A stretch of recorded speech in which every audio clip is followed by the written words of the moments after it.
So here's some things you can do. In a relationship that triggers you a lot, maybe it's your child or your loved one, it's a relationship you don't necessarily want to or can at the moment leave. So you want to get better at not getting hijacked by that reaction. By the way, if you stay until the end, I will put up something for you to take a screenshot of so you can use it as a cheat sheet later. Hi, my name is Anya, and I teach people about spirituality, about the power of their consciousness. This is my book on consciousness and reality and how to apply this understanding to shifting the most stubborn patterns in your life and address that part in you, your I am, that is responsible for the reactive relationship with the world. It's available here on TikTok Shop. So the first thing we're going to do, we're not going to pretend like this trigger isn't going to happen. We are going to prepare ourselves for this trigger happening by recalling the triggering situation in our mind's eye before we ever interact with this person. You will make this feeling in your mind's eye big. And I don't want you to fix it, but instead I want you to ask yourself, what is at stake for me if I can never influence or change the situation? If this person never changes their behavior? Because what we're trying to do is we're trying to tease out the part of our psyche that is dependent on that kind of unconsciousness, toxic behavior changing in order to stay grounded and be okay.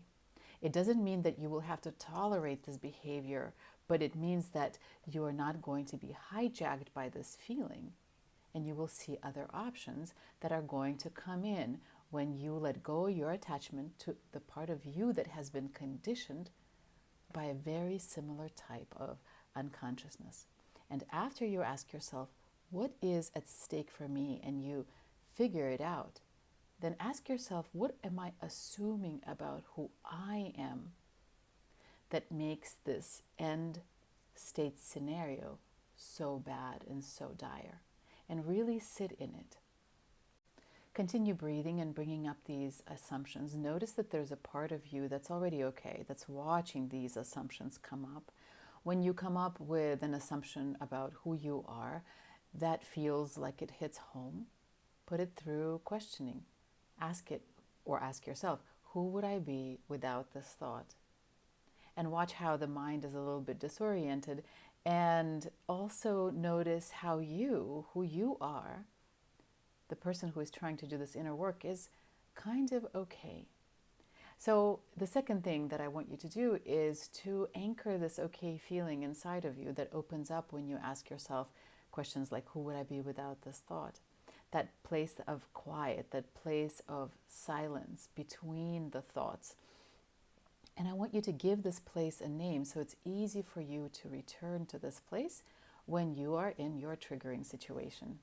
When you begin interacting with your person and they do whatever they do and the trigger begins happening, just remember that you have that part of you that is the observer mind, and watch how the wave, and sometimes suffocating and overwhelming wave of the feeling is rising up.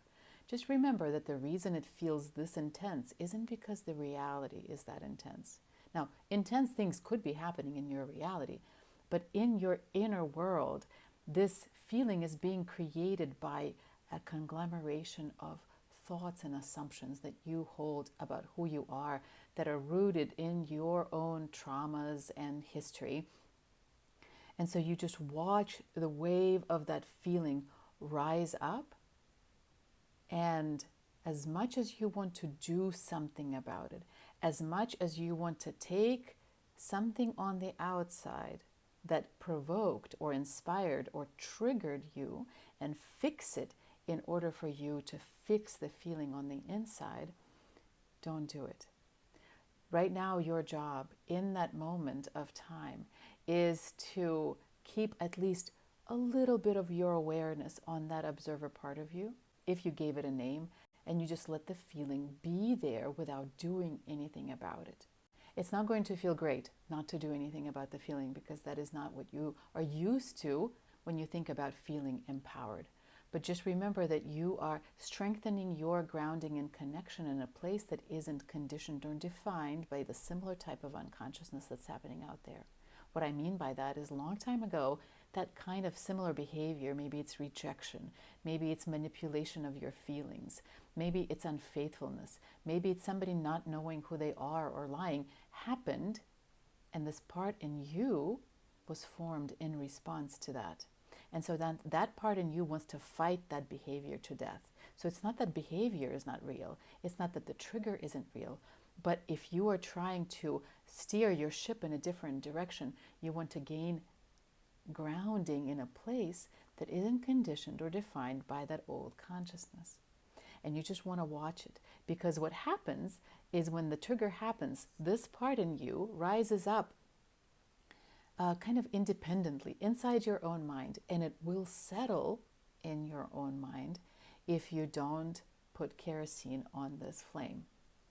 Continue breathing, taking deep breaths, because that helps us get out of that fight or flight response, that survival mode. And if you really need to talk about something, focus on the present moment feelings, not why you're feeling them, how you got there, or what it's going to take to fix them. There might be that conversation later, but while you are in that feeling, nothing good is going to come of it.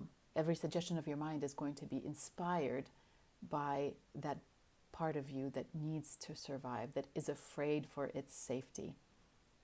One hostage negotiator talks about the state as amygdala hijack, and that in this state, no rational thought works, no argument works.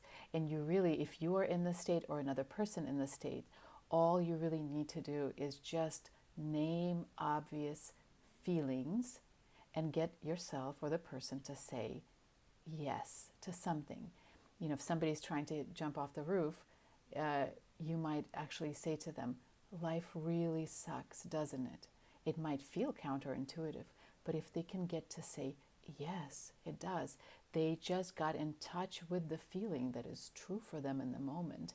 And so by continuing to do that, the person or you yourself begin relaxing, right? And then you transition, according to this negotiator, to your emotional brain and then to the rational brain where conversation can happen.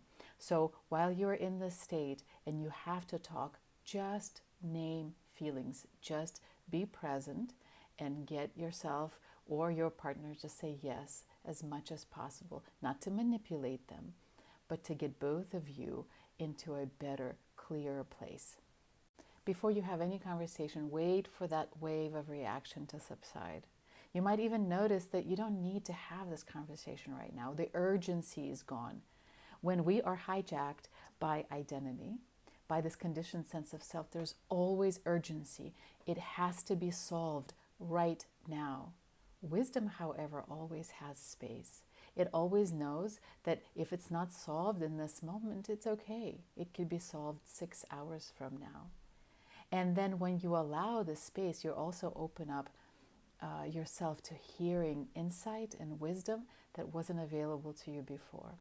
What is it that you see in your mind's eye for you and this person that you love long term?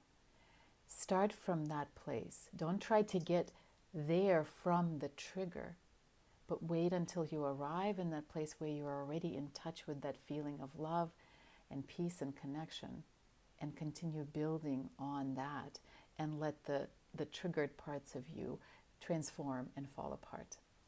Check out my book on TikTok Shop, and I will post the cheat sheet for you to take a screenshot of.